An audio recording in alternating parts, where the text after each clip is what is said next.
Assalamualaikum students. In this video we will discuss AIOU 1429 Miss This Mathematics final guest paper spring 2025।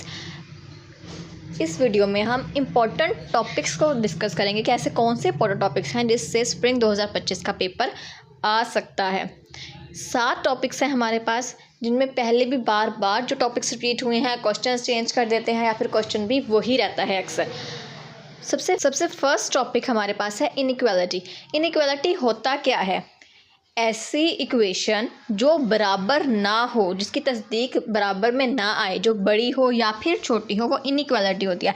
For example अगर हमारे पास लिखा जाए 4x बड़ा है 3 से, तो ये एक इनइक्वालिटी की इक्वेशन है। हमें इसको सॉल्व करके x की वैल्यू फाइंड आउट करनी होगी।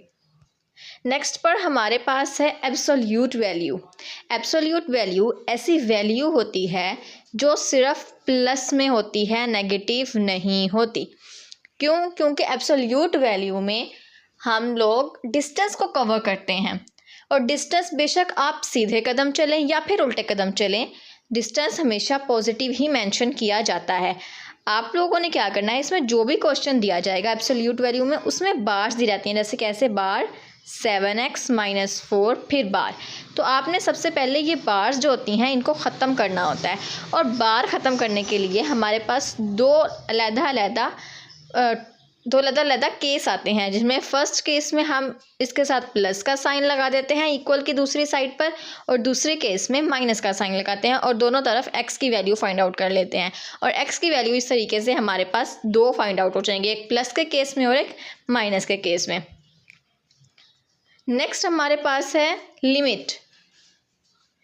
लिमिट बिल्कुल भी मुश्किल नहीं है। लिमिट वाली वैल्यू में आपने क्या करना है, लिमिट वाले क्वेश्चन में आपने क्या करना है, सबसे पहले तो लिमिट का अगर आपको क्वेश्चन दिया गया है जिसमें लिखा हुआ है x = 5 लिमिट में, तो आपने जो क्वेश्चन है उसकी सारी वैल्यूज़ में x की जगह पर 5 पुट करना है।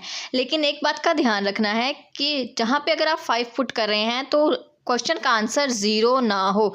अगर ऐसा होता है, आंसर पुट करने से 5 पुट करने से आंसर 0 आता है, तो आपको पहले क्वेश्चन को सेट करना होगा और फिर उसमें x की वैल्यू 5 पुट करनी होगी। नेक्स्ट है हमारे पास डेरिवेटिव। डेरिवेटिव के पहले सारे रूल्स मैं आप लोगों को समझा चुकी हूँ। अगर आप लोगों ने नहीं समझे तो उसका लिंक आपको डिस्क्रिप्शन में मिल जाएगा। डेरिवेटिव का आप पहले उनके रूल समझें। डेरिवेटिव के पहले रूल समझने होंगे और उसके बाद आपने डेरिवेटिव के क्वेश्चन को ईजिली सॉल्व कर पाएंगे। नेक्स्ट पे हमारे पास आता है इनवर्स।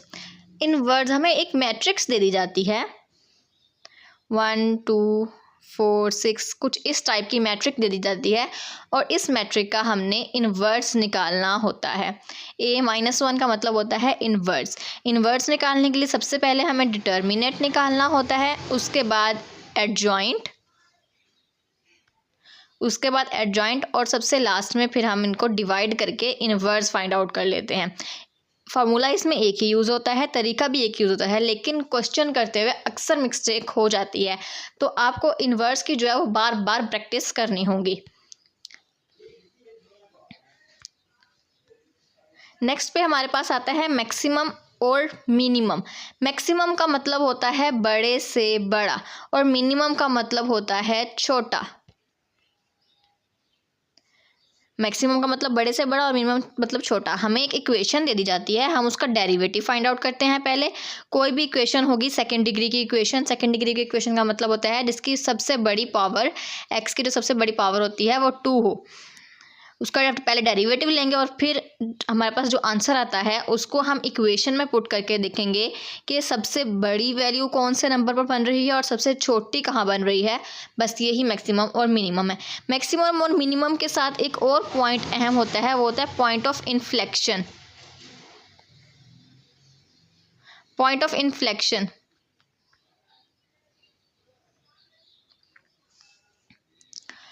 जो पॉइंट ऑफ इन्फ्लेक्शन होता है, इसमें भी हमने ये सब कुछ फाइंड करना होता है, और ये सेम चैप्टर में ही आपको हर चीज़ मिल जाएगी। लास्ट पे हमारे पास जो टॉपिक है कनकेव अप और कनकेव डाउन। कनकेव ग्राफ के अंदर ग्राफ के अंदर जो लाइन होती है वो हमने चेक करनी होती है कि ये ऊपर की तरफ होगा या फिर नीचे की तरफ होगा। ये भी इसके लिए आपको पहले डेरिवेटिव फाइंड आउट करना होगा, इसलिए आपको डेरिवेटिव के जो रूल्स हैं वो उनको समझना होगा और उनकी प्रैक्टिस करनी होगी। Concave up, concave down, maximum, minimum, ये सब कुछ एक ही तरह से क्वेश्चंस को सॉल्व किया जाता है इनमें, और ये इनकी प्रैक्टिस करना आसान है और इनको याद करना भी बहुत आसान है, इनकी तैयारी करना भी आसान है। तो ये जो 7 टॉपिक्स हैं ये निहायत इजी हैं, ख़ास तौर पर उन लोगों के लिए हैं जिन लोगों को बिल्कुल मैथ्स नहीं आती, तो वो इन टॉपिक्स को तैयार करके, इन टॉपिक्स की अच्छे से प्रैक्टिस करके पेपर दे सकते हैं और इजीली पास भी हो सकते हैं। नेक्स्ट वीडियो में हम इन्हीं 7 टॉपिक्स को डिस्कस करेंगे और पास्ट पेपर्स में जो इन्हीं टॉपिक में से क्वेश्चन आए हैं, बार बार रिपीट हुए हैं, उन क्वेश्चंस को भी डिस्कस करेंगे। तब तक के लिए अल्लाह हाफिज़।